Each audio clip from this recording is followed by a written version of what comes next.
L'année 2015 marque le 350e anniversaire de l'arrivée des premiers chevaux en Nouvelle-France, ceux-là même qui sont à l'origine de la première race chevaline au Québec, le cheval canadien. Nous sommes à Saint-Félix-de-Valois pour rencontrer Claude Richer, éleveur de chevaux canadiens depuis 7 ans et secrétaire de l'Association québécoise du cheval canadien. L'objectif de notre visite aujourd'hui, en savoir plus sur le cheval canadien d'hier et d'aujourd'hui. Bonjour Claude. Bonjour Danielle. Dites-moi, qu'est-ce qui fait que les chevaux arrivés à Québec il y a 350 ans ont pu donner naissance à des chevaux assez différents pour constituer une nouvelle race, en l'occurrence le cheval canadien? Le cheval canadien s'est constitué sur une période de 100 ans. Les 82 chevaux qui se sont arrivés en Nouvelle-France se sont reproduits entre eux, se sont adaptés au fil du temps avec les conditions climatiques, les conditions difficiles de travail et la sélection naturelle ont permis d'obtenir une race 100 ans plus tard. Quel rôle le cheval canadien a-t-il joué dans l'histoire du Québec? Il a joué un rôle essentiel. Les colons ont utilisé le cheval canadien dans tous les travaux quotidiens, que ce soit le labour, le herçage, les travaux forestiers, le transport. Il était omniprésent également dans les loisirs.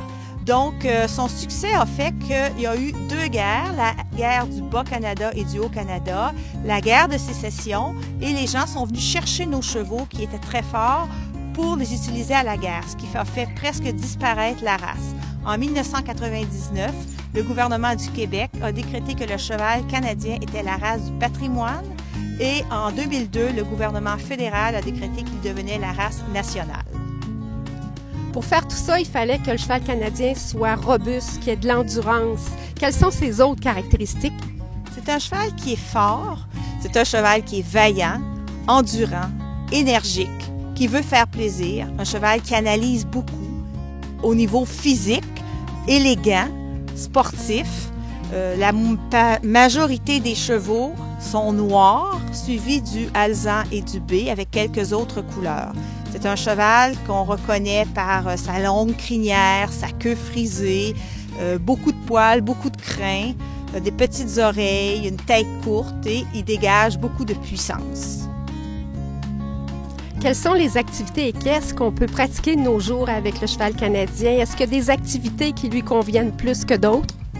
Le cheval canadien est la race la plus polyvalente. Il préfère évidemment l'attelage, que ce soit pour la randonnée ou la compétition. Mais c'est un cheval que l'on retrouve dans toutes les disciplines western et classiques. Le carré de dressage, le saut, la voltige, l'art équestre, le ski jogging, tout ce qui fait qu'on peut s'amuser avec lui. C'est un cheval curieux qui aime apprendre et qui nous en donne autant qu'on veut. Est-ce qu'il y a beaucoup de chevaux canadiens au Québec actuellement? Il reste environ 4000 chevaux canadiens si on les compte tous se répertoriés ou pas.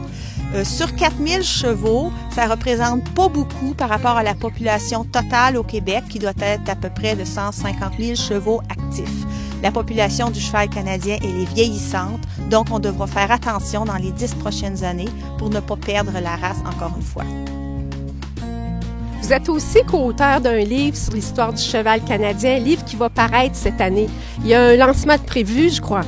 Le lancement, il est prévu pour le Salon du cheval, fin avril, début mai. Donc, j'invite tous les gens qui ont un intérêt sur leur patrimoine ou sur le cheval canadien à se le procurer. Claude, on vous remercie beaucoup de nous avoir fait connaître ce magnifique cheval qu'est le cheval canadien et on vous souhaite un franc succès dans vos activités du 350e. Un gros merci de vous intéresser à cette belle race.